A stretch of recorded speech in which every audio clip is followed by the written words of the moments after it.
my shit away. I'm just trying to get my paper straight, girl. They just wanna fuck with you, cause they know I fuck with you. If I put my trust in you, what will you do? Will you just step out? Would you duck it out? Would you be here to the end?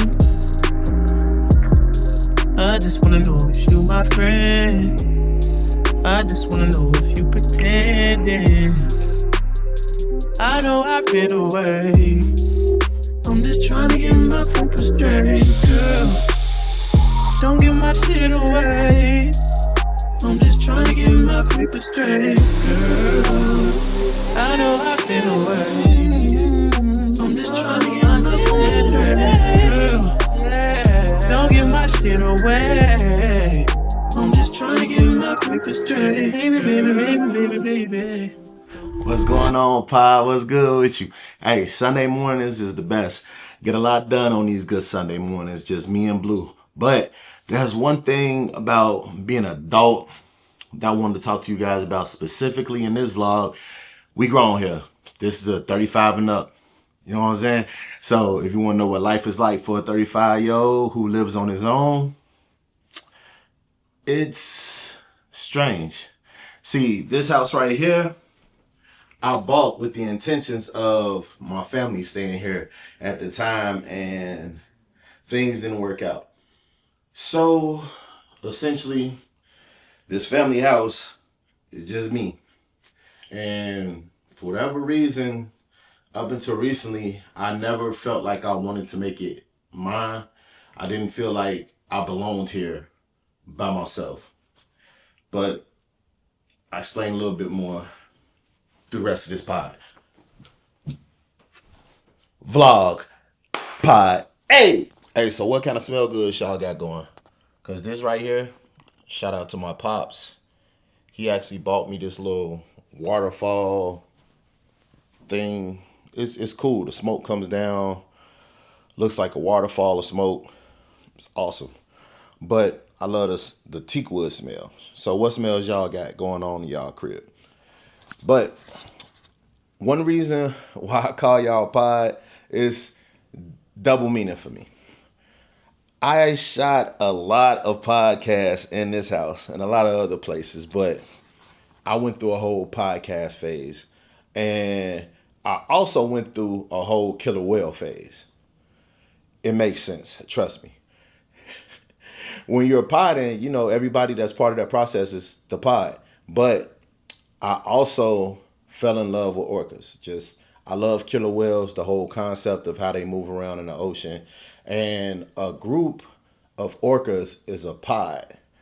So when I transitioned from doing podcasts to actually starting to do vlogs seriously, I figured I would just translate that over. And me being obsessed with orcas, I actually call myself Orca from time to time. So it'd be Orca O.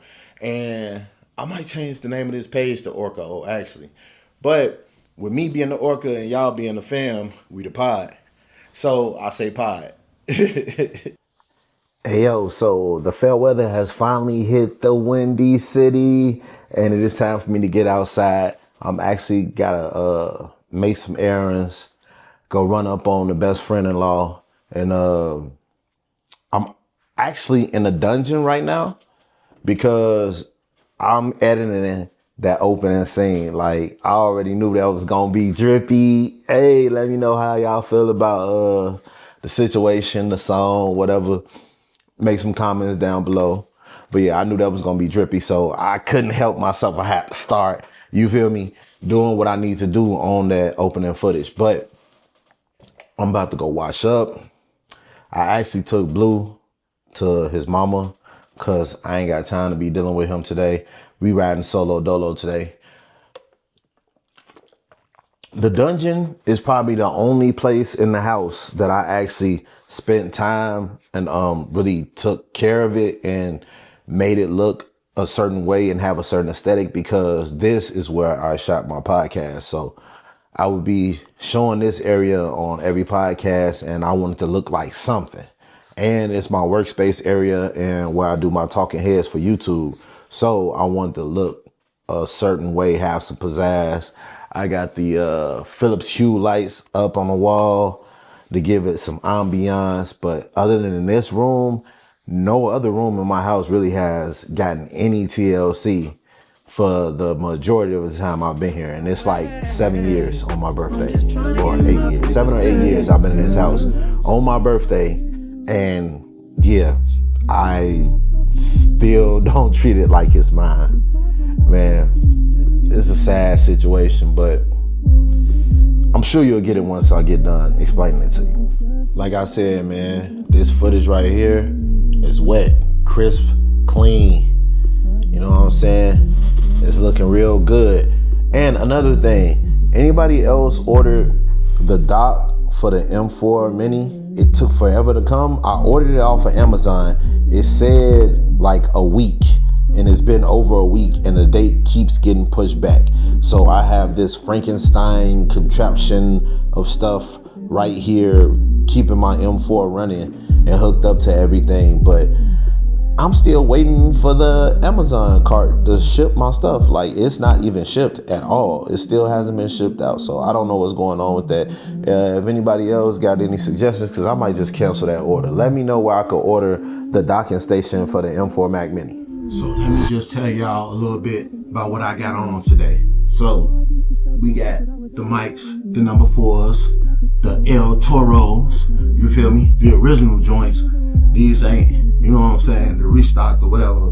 Nah, these the original joints. I think I got these in like 2012 at the mall. You feel me? So, yes, sir. Then we got the stacked leather Boohoo Man cargo joints. Yeah. We got a Hanes long sleeve, you feel me?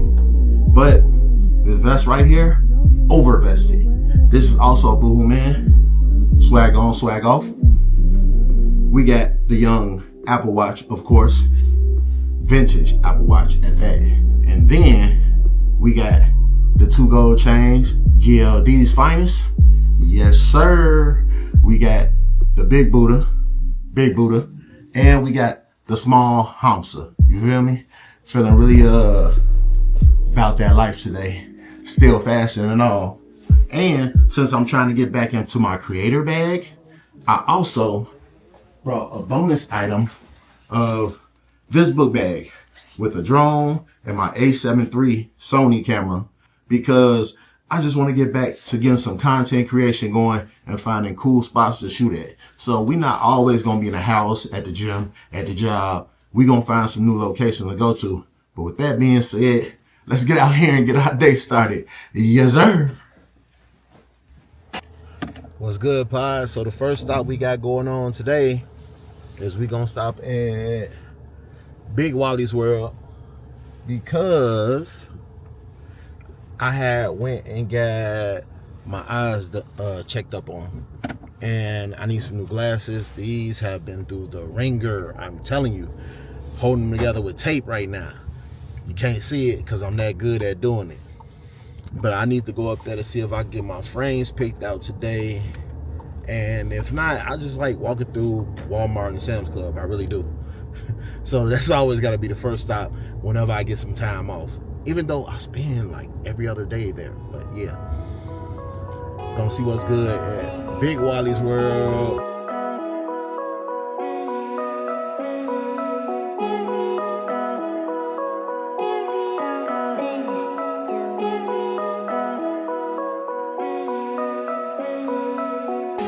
So when I originally moved into my house, it was me, my daughter, and my daughter's mom. That was family for me. That was all I had known up until that point for like the past 5-6 years, like just me, my daughter, and my daughter's mom. So when I moved into the house, it wasn't even a decision that I actively wanted to make. Honestly, I was on autopilot, because the type of person that I am is just, when the people around me need things done, I just get it done. That's just how my mind works. That's just how I go about things. Like, something needs to be done, get it done. That's how I did it. So basically we were living in a trailer, rent to own type situation. I had moved over there into the trailer because I just got tired of the small apartments we were living in. The trailers actually ended up being bigger, so I wanted to go with the trailer situation. With going with the trailer situation, it was one of them things where I was like, okay, did the trailer. Why don't I just go ahead and see if I could get a house? Just throw something up at the wall, see if it sticks. Never had any plans to really get in a house. I applied for the loan, and then I looked and saw what was out there. So my house ended up being a property that was owned by the government. For whatever reason, it was foreclosed on, and the government ended up having it. So you had to put up a bid for it. And me still thinking, there's no way I'm going to be able to get a house. Let's just see. Put up the bid for it. I didn't get the house. But I ended up speaking to the guy who was in charge of everything. And he basically said, hey, I got other properties. Boom. Okay. So I'm thinking about, I'm going to just rock out where we're at right now. And maybe in the future, we'll be able to move into a house. So I get a phone call maybe a week later from the guy, and he was like, yeah, the person that won the bid, actually, as soon as they won the bid, they figured out something, couldn't afford the house. I don't know if they lost their job, whatever, none of my personal business, but they couldn't afford to put the down payment on the house. So just like that, they put the house back on sale. They went ahead and they pretty much set up everything for people to bid on it again. And I bid the exact same thing I bid the first time. No bueno. The same exact thing that I bid the first time. And I ended up winning the bid this time around. So, the job that I had, you could borrow from your 401k. So I borrowed from my 401k to pay the down payment on the house. And I ended up borrowing some money from my OG parents. W for the win, you know what I'm saying? So with that, ended up moving into the house. I had no idea we was going to be moving into the house. Now, all throughout that time, me and my child's mom was actually getting into it. We were having issues, problems and whatnot. And long story short, probably like 9 months after moving into the house, we actually came to, everything came to a head between me and her. And basically we weren't together anymore. So just like that, the house that I had even thought process to get or even look at, as a family situation, just me in there. Like at that time, my daughter had never lived away from me or really even been away from me for any substantial amount of time, unless she was with one of her grandmothers, like for a weekend or something like that. Like I had never really been away from my daughter for like a full week at that time. She's probably like 6. Yeah, she was about 6. And that was a really, really difficult transition. During that same period of time, I fell out with like my oldest friend group, like just the people that I spent the most time with for the most part. They lived like right down the street. It was always our idea for like our kids to grow up together just like we did. And it was like I had set up the whole perfect like adult life for myself at that point. I'm not a very bougie person. I don't look for a whole lot of glamorous things in life. Like that simple setup of just having my family and my closest friends near me that I could see them every day was life to me. That was everything. All the hard working and long days, late nights, and all of that was worth it because I figured I had everything I needed. But going into my 30s, I had never been without my family. And it was a really, really weird adjustment period. Like years, basically. And throughout that whole time, went through some financial problems, like a couple of times. The first time was just with me and my child's mom separating like there was a lot going on and had to file for bankruptcy. Thought I was gonna lose my house, lost my favorite car, my all white Impala, man. Oh my God, bro. I miss my Impala, bro. I'm not okay. I miss my Impala. But yeah, and yeah, just going through a period of never being comfortable in that house and feeling like it was mine, like it could be taken away at any moment. So it took a lot. Took a lot of hard work. It took what was left of my friends to kind of pull me out of that situation. I met some great people along the way that also helped me in that situation, and I'm doing much better now. Mentally, I'm doing better. Going through a transition in life with this old school thing, so actually financially, like shit, crazy anyway. But hey, used to it at this point.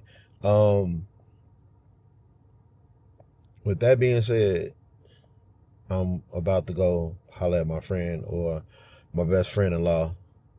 It's actually my best friend's husband. So yeah, finna go holler at him. I ain't seen my boy in a minute. We actually did a podcast together for a little while. Eff It Podcast. Go check out some of those old videos. Eff It, EFFIT Podcast. Go check out some of those old episodes. It was really cool. But hey, Pod, I'm finna see y'all in a minute. Let me go holler at my people and I'll be right back.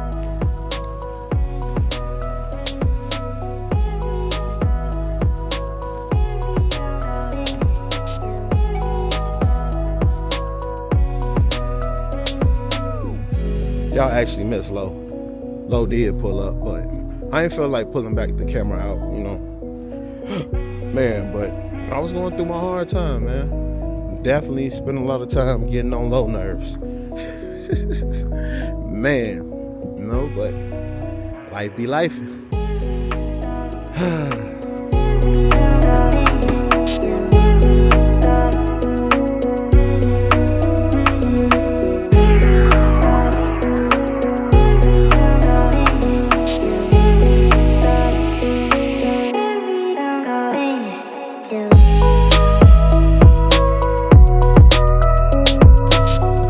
Well, you know, couldn't get my glasses today. The person that had to order them wasn't in, so I guess we gotta wait till tomorrow. Oh man, but the sun's almost down, so it's almost time to eat, baby. Yeah. But I'm looking into finally putting some things and some pieces into my house that'll kind of make my house feel more like a home. And I want you guys to go on that journey with me of making my house my own. So hopefully you guys are gonna stay here, you know, like and subscribe, so you can stay here and man, really bring home to my house. But this was just a slight. I just wanted to actually see if that opening scene was gonna work out. So if that works out, I'll probably have a few more like this.